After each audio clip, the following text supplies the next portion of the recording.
COVID-19 Vaccinations from the Patient Perspective, a conversation with patient representative Timmy Nelson on the topic of vaccine hesitancy and confidence.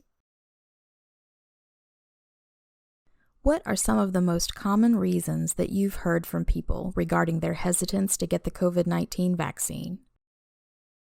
In some cases, what we have learned is that it's basically a lack of knowledge, a lack of access regarding the vaccine and regarding COVID itself. We had to do some education first.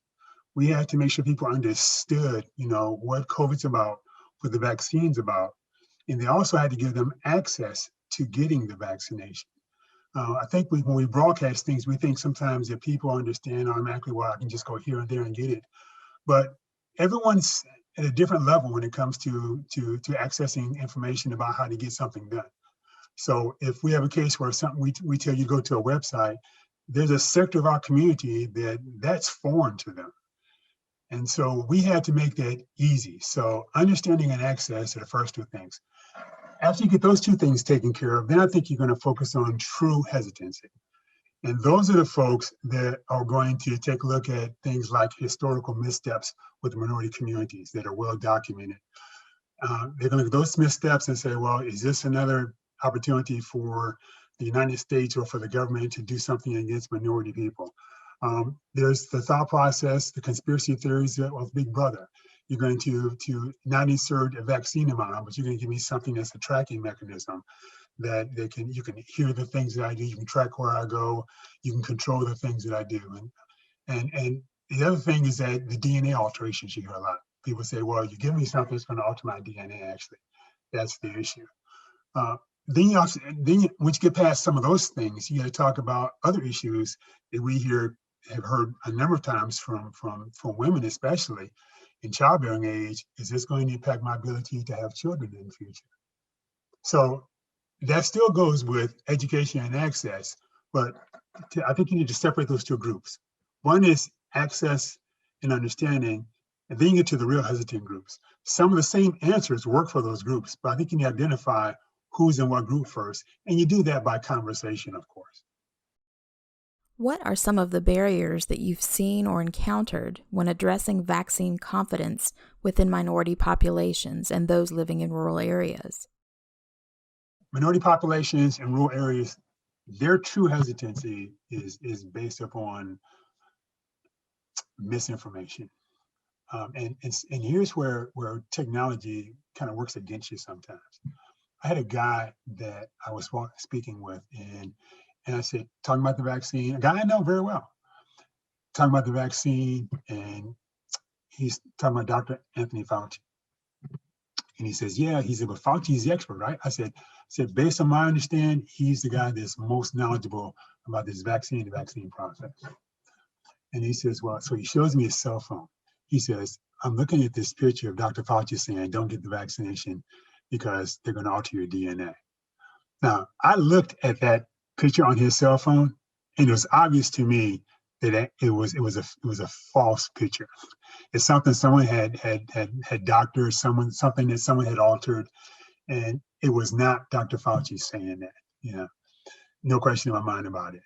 But in his mind, because it was on the internet and on his cell phone, that was the truth. Okay. So there are some barriers that come with technology also, because people, as we know, can put false narratives online and people buy into them. The understanding, we talked about the access, we talked about the misinformation out there. And I think all three fit different patients at different times. Depending on who that patient is, I think we need to determine which is it that's impacting that patient. How can we decrease the amount of false information about the COVID-19 vaccine that often reaches minority and rural communities? You got to find the trusted sources. If I go to a group and they have no clue who I am, have never met me before, for me to walk in and say, you need to be vaccinated, that means nothing to those people. The first question is, who are you and what gives you the right, the authority to tell me what I need to have done? You think about your own personal circle. you're more than likely going to listen to people within your personal circle than you are with someone that comes from the outside with this miracle elixir to make you feel better. You know, that's just life. You know, patient family engagement for rural areas is even more important because they're out of the mainstream for the most part. What they hear maybe on the news, on the radio. They might read a paper and get it from time to time, but more than likely they're going to hear rumors. And people tend to, like we do in everything else in life, we talk about the negative stuff, not the positive stuff. We talk about the person that received a COVID vaccination and they had a reaction to it, versus we talk about the hundreds of thousands of others, perhaps millions of others, that there was no reaction to. You know? So what we need to do is create ambassadors. And each time we talk to someone and we share with that person and they now understand better, they now become an ambassador. And the part that we need to make sure we focus on is once they become an ambassador, we need to ask them to use that new skill set they have to share with others. Because knowledge is nothing unless you share it with someone else. Have you encountered an opportunity to help a friend, family member, or a fellow Medicare beneficiary feel more confident about getting the COVID-19 vaccine? And if so, how did you approach that opportunity? You need to determine who influences who within that particular group and who is trusted by who within that particular group. And when we think about trusted members, we often think about the former leaders, you know, the pastor of the church, the mayor, the council people, what have you. I would submit to you that often the informal leaders maybe have more influence than the formal leaders. Because if you think about it, sometimes you say the formal leaders, well, they're supposed to say that. They're supposed to tell me I'm supposed to do this. But if you talk about the informal leaders, people that have a vested interest in you, those are the people that oftentimes we have more confidence in. When I tell my children that I need you to do something, I need you to do it because I need you to do it for you, that means more than a medical professional saying, well, you need to get this done because we need to have 70% of the people vaccinated to have herd immunity. You know, but when they hear that the dad got vaccinated and he got vaccinated because he wants to make sure that his children, his grandchildren, his family members, the people he's in this world with, they have a better chance of not being impacted by COVID-19, that means a lot more than a doctor saying it to them, you know, because there's a personal touch. So trusted members of the community, those informal leaders, perhaps have more influence than the formal leaders. I received my first vaccination on Christmas Eve. And Christmas Day, my family has a family Zoom on Christmas Day evening. And I have a large family. We're in 36 states. So on any given one of these holiday Zooms, we're going to get at least half of those states represented. So on Christmas evening, we had our Zoom, and throughout the Zoom, I made the announcement that I received my COVID vaccination the day before. A moment of silence. It was completely silent for a moment. But then I explained why. I explained my relationship with the hospital. I explained my position on being on the board of the hospital. I explained my activities with the hospital. So even though I'm a volunteer there, I'm an active volunteer there. So I know a number of folks there, a number of medical professionals that I've had some detailed conversations with about vaccines and COVID. And with different folks, I, of course, look forward to see if the answers are going to be similar. And what I learned is that no matter who I spoke with, I got the same response. And so I developed confidence. I also did my own reading, and to the best of my ability to understand what's being said about COVID in the vaccination process. I shared that with my family. And after that moment of silence, we began some dialogue.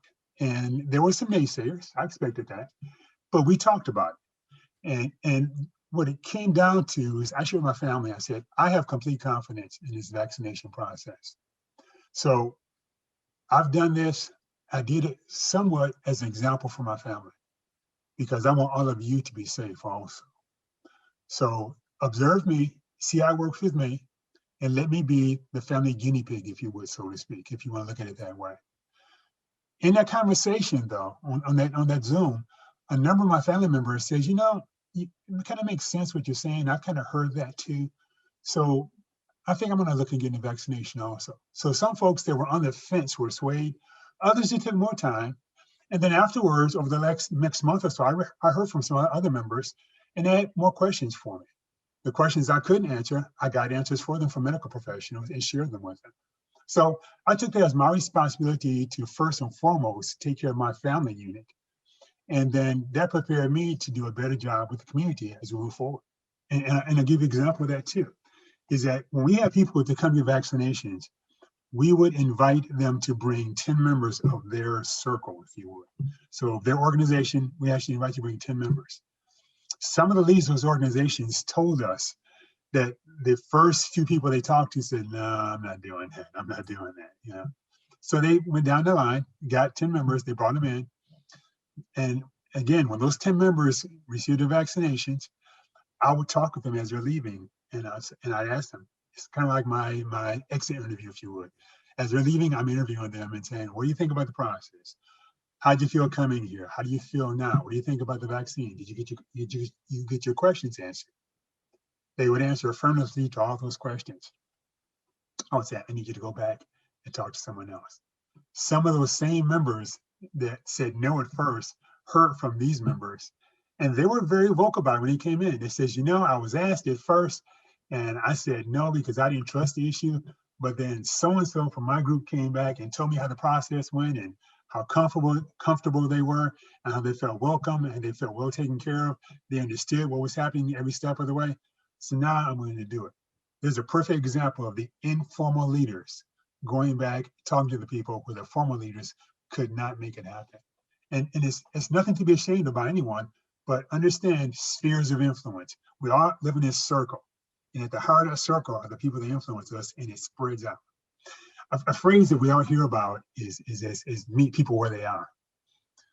Well, unfortunately, people don't talk about the second part of that quote, because the whole quote is meet people where they are and take them to where they need to be. So I need someone that can meet me where I am on my turf, in my language, in my community, in my neighborhood, perhaps in my home. Meet me where I am. Help me address the questions that I have. And now with what you have gleaned from other conversations, from other readings, what you've gleaned, you can take that person from where they are to where they need to be. Okay. And you can do it with a personal touch.